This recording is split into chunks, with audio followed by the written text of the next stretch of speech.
The prophecy of the Chosen One was an ancient Jedi legend, predicting that the Chosen One would bring balance to the Force. Jedi Master Qui-Gon Jinn was the first to discover this Chosen One, and it was in the form of a young boy named Anakin Skywalker. Anakin would become the focal point for the events of the next half a century. But what if Qui-Gon was wrong? What if the prophecy referred to Anakin's Padawan? What if Ahsoka Tano was the Chosen One? How would this change Star Wars history? As you're about to see, a lot changes. Surveying the colourful landscape, Keldor Jedi Master Plo Koon could sense something strong with the Force. Although he had sensed younglings before, there was something special about this Togruta. Bringing the Togruta named Ahsoka Tano back to the Jedi Temple, she began her life in being trained as a Jedi. Ahsoka had progressed faster than all the other initiates of the Temple, owing to her strong connection to the Force and fearless attitude. However, with the rise of the supposed Chosen One Anakin Skywalker, Ahsoka's powers were somewhat underrated by the Jedi. Likewise by Darth Sidious, who had followed his master Darth Plagueis' belief in maintaining that Anakin Skywalker was the Chosen One, and they had been created by midichlorians. As he moved to the Clone Wars, Ahsoka's progression has begun to catch the eye of Grandmaster Yoda, who in his time seeing the Togruta, found her control to be unlike that of which he had ever seen. However, she was still overconfident and reckless. Yoda thought to himself, this would be a perfect Padawan for a certain Jedi know who shared the same qualities. Assigning Ahsoka to her first mission on Christophsis, Ahsoka descended from the ramp of the ship, as Obi-Wan and Anakin felt the powerful aura radiating off the Togruta. Ahsoka told Anakin that she was to be his Padawan learner, much to his shock and Obi-Wan's amusement, but this time, her training would be altered. Anakin would initially try to take a similar approach to Obi-Wan had done with him, teaching Ahsoka to be patient. But this would not work, as Ahsoka, like Anakin, felt restricted in her training.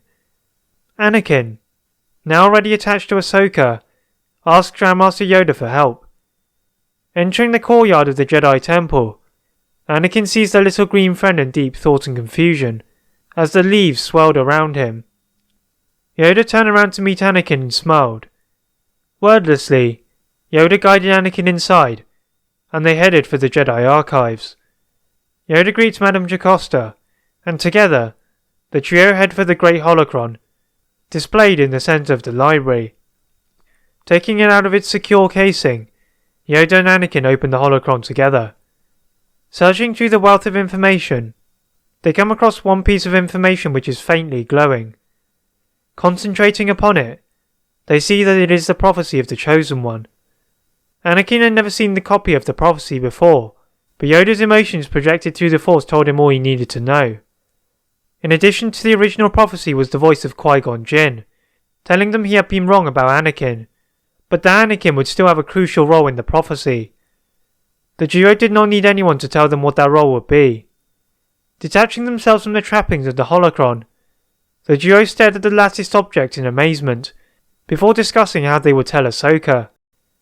Heading to the council chambers, the duo entered the room, with Anakin standing in the centre. Most of the masters on the council wanted to protect Ahsoka from the burden. However, the decision ultimately fell on Anakin, with Yoda wanting to test his sense of responsibility. Anakin pondered for a moment, before telling the council he would tell Ahsoka the truth, but unlike what the council had done with him, she would be granted access to every piece of information available. The Jedi Council audibly gasped. Ahsoka was merely a youngling. To feed potentially dangerous information to a Padawan could very easily lead to the dark side. Yoda silenced the masters with a raised hand. Pointing his cane at Anakin, he told him that they would share Ahsoka's training, as to ensure Ahsoka remained on the right path. Again, the council was shocked. It was rare for Yoda to seek to train a new Padawan, much less share duties for an existing one. Anakin accepted Yoda's offer, and bowing to the council, left the room peacefully. Finding Ahsoka in the Jedi hangar, he told an impatient Ahsoka of the recent discoveries. But to Anakin's surprise, she took it in her stride, as she was pleased to relieve the pressure of her master. On the other hand, there was one individual who was not pleased with the recent events. This was not as he and his master had foreseen. Spinning around 180 degrees in his chair, the Dark Lord of the Sith, Darth Sidious, activated his holocom and contacted his apprentice Count Dooku. As Dooku bowed to him, Sidious could sense his feelings being mirrored of confusion and anger. Together, Sidious and Dooku intensely discussed this latest change. Although they didn't know the specific details, they felt it had to do something with Skywalker's new Togruta apprentice. They needed to know more about her. The duo decided to dispatch their Night Sister assassin Asajj Ventress. Ventress sets the coordinates of her ship to Teth, as Road to the Hut grumbled beside her, sensing that this mission to hide the Huttler was much more than she had been told. Landing in a discreet area of the jungle planet, she silenced the Huttler and made her way towards the monastery. Just a few moments after Ventress had entered the monastery, the duo of Anakin Skywalker and Ahsoka Tano had arrived. As the clones scaled the vast rock face to the monastery, Ahsoka and Anakin used their agility to make it to the top of the mountain. Sneaking their way in, they eventually find their way to the slightly ill Huttlet, whom Anakin carries. However, outside of the cell, the duo sense a dark presence. Anakin stands in front of Ahsoka as he meets a dual-wielding Night Sister.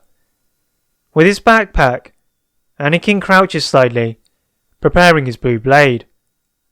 Behind him, Ahsoka raises her hands, and before Ventress could strike Anakin, she launches a surprise Ventress into a neighbouring cell, as the duo escape. As Ventress gets up, she rubs her bald head, wondering how that had happened. Her master told her about Skywalker's new apprentice, but she had not sensed anything special. However, that force push had the control and power of a Jedi Master. Warily picking up her holocom, she notified Dooku of her failure. Fortunately for her, Dooku had prepared for such an eventuality, as he was already on the way to Tatooine. Eventually landing on the planet, Dooku could sense the Jedi from a distance. He had not heard a lot about the Togruta from Ventress, but she would have needed potential to have done such damage to Ventress. The Magna Guards would present a different challenge to her, whilst he took care of Skywalker. As Skywalker approached him, marking footprints in the sand dunes, he sensed something different from their previous encounter. A sense of peace, even though he was on his home planet where he had suffered as a slave. Igniting his lightsaber, Dooku adopted his trademark Makashi stance, surveying the backpack of Skywalker. It was as Ventress had described. Anakin ignited his lightsaber, and the two lightsabers clashed. Confident in Ahsoka's abilities to reach Jabba's palace, Anakin set about distracting Dooku. Blocking a Force lightning attack with his lightsaber, learning from his lesson on Geonosis, he pushes the lightning back towards Dooku, as he felt the strain on his blade.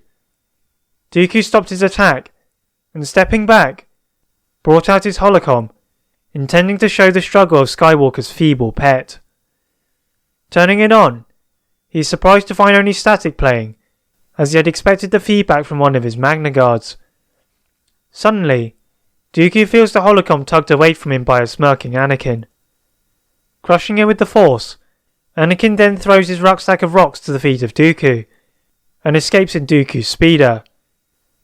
There will be time to deal with the Count later. Anakin met up with Ahsoka, and with the help of Padme, they finished the mission.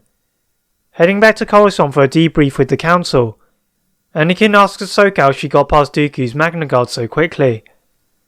Ahsoka only patted the dome of R2's head. They made their way to the Council chambers, with Anakin looking at Ahsoka with slight suspicion. Meanwhile, back on Tatooine, Dooku trundled back to his solar sailor, as he contemplated his failure. Skywalker had been stronger than expected, and likewise his Padawan. He would have to confront her himself. As Dooku began to initiate his transmission to Sidious, he was not fearful of his master's immediate punishment, rather the long-term consequences. Dooku was not blind. He knew Sidious had been testing the abilities of Skywalker. But even his master had not foreseen the Togruta having such an impact on the Sith grand plan. As the hooded figure of his master projected in front of him, Dooku bowed, before feeling his throat constricted by the force choke of Sidious. Although Dooku knew Sidious needed him alive, it did not mitigate the pain. After what seemed an eternity, the pain subsided, and Dooku craned what remained of his neck to look back at his master. Sidious's face was one of fury, as he pointed at Dooku for underestimating the Jedi. Sidious would now need another plan. This Togruta was becoming far too annoying in his estimation. It was time for a killing move. Back at the Jedi Temple, Anakin had completed a sparring session with Ahsoka. She had taken the knowledge of being the Chosen One as a challenge, striving to become the best Force user possible. Also, the absence of pressure to be the Chosen One has had an effect on Anakin, who doesn't feel as if the Jedi are restricting his potential. Exiting the training room, Anakin receives a message from the Council, and together with Ahsoka, immediately head for the Operations Planning Center. Arriving, he is met by the hologram of Count Dooku, who is using his right boot to tap the back of Palpatine's spine. Whilst the Council are in shock, Anakin and Obi-Wan are absorbing Dooku's surroundings. The pillar and architecture looked all too familiar. Anakin nodded to R2 to get his ship ready, as Dooku's transmission ended. Before Mace Windu could utter any orders, Anakin and Ahsoka zoomed off, with Obi-Wan trailing them both. As they reached the Jedi hangar, they simultaneously somersault into their starfighters, heading for the planet of Naboo. The trio did not need to discuss a plan, for they knew it was a trap. The standard policy was to be followed. If there was a trap, spring the trap. As they approached the Theed hangar, which Anakin and Obi-Wan knew too well, Ahsoka landed with a smooth skid, searching through the Force for Dooku. It did not require a lot of effort. Dooku was making no attempt to hide his presence, as if encouraging them to fight him, which in reality, he was. As they sprinted through the palace, Obi-Wan reached the door to the dining room first, and not to his surprise, it was guarded by several Magna Guards. Casually dismissing the familiar enemies, together with Anakin and Ahsoka, booted the heavy door open. The dark room was only illuminated by a sliver of light through the narrow windows, and now their lightsabers. As they step forward several paces, they hear the sound of several lightsabers igniting. As the lighting improves, they see the lightsaber wielders of Count Dooku and Asajj Ventress, guarding Palpatine, who is sitting in the corner with binders attached to his wrists. Dooku had not expected the presence of Obi-Wan, so a change of plan was needed. Dooku beckoned Ventress to attack Obi-Wan, and getting his inferred message, moved him away from Dooku. Dooku attacked Ahsoka first, wanting to gauge her abilities for himself and his master. Dooku was surprised to see his attacks being parried with vigour, as Ahsoka used her raw potential on Form 5 gem so to keep pace with the Master Swordsman, occasionally adopting her reverse grip to not be too predictable. As Dooku stepped back, Anakin knew what was coming, and stepped in front of Ahsoka to block Dooku's Force lightning. He wouldn't let Ahsoka have all of the fun. As Dooku saw the more imposing figure of Anakin, he saw that he had improved further since their last encounter on Tatooine. He could not toy with the Jedi anymore. Deflecting Anakin's strikes with immense efficiency, he threw several chairs in a rushing Ahsoka's direction, which was sliced with ease. Out of the corner of his eye, Dooku sees Obi-Wan disarming Ventress, and pointing his blue lightsaber at her throat. As a result, Dooku uses more chairs to separate himself, and manages to catch Ahsoka on the wrist with a jolt of Force lightning, disarming her. As Ahsoka rolls across the floor, in search of her lightsaber, and to dodge more incoming chairs, she force pulls Ventress's lightsabers towards her and ignites them. Although they were not hers, something just felt right about having one lightsaber in each hand. She and Anakin had practiced Jar Kai on several occasions, and she had found a natural affinity towards it. Enhancing agility with the Force, Ahsoka makes a huge leap over the top of the main dining table, nearly touching the ceiling, and makes a cut in an unexpected Dooku's shoulder. As Dooku winces, Anakin uses this moment to disarm Dooku, and severs his legs. Moving him in the custody of Obi-Wan, they move to the stricken Chancellor. Using his lightsabers to cut his binders, Palpatine stumbles to his feet, masking the fact that he had been impressed by what he had seen. But as they aim to make a move out with the captives, the wheezing voice of Dooku could be heard calling for Obi-Wan. Dooku sighed, knowing whatever he did, he was a dead man. Steadying himself, he told Obi-Wan that he had said all he had needed to know on Geonosis, but this was not a case of doing what was right for him, but for Qui-Gon. Palpatine sensed a change in mood from Obi-Wan, and readied himself as he glared at his traitor of an apprentice. Obi-Wan lowered his blade as he contemplated Dooku's words. This was no longer a man who needed power, but a man who had lost it all. As Obi-Wan stepped away from Dooku, who slumped to the ground in exhaustion, Sidious let out a massive wave of force line into all the occupants in the room apart from Anakin, as he ignited his blades. But at the sight of Ahsoka and Obi-Wan flying across the room, whatever bridge the Chancellor worked so hard to build evaporated in one moment. Sidious sensed this too, and attacked Anakin with an unrivaled ferocity. Dooku and Ventress observed the fight, as they were relieved that they had never been on the receiving end of such an onslaught. As Anakin struggled, Obi-Wan and Ahsoka got back to their feet. Obi-Wan had never seen such power in his life, except perhaps for Grandmaster Yoda. As he got up, he was more astonished to see Ahsoka walk past him, as if nothing had happened, and went to help her master. Maybe it was Ahsoka's destiny to destroy the Sith after all.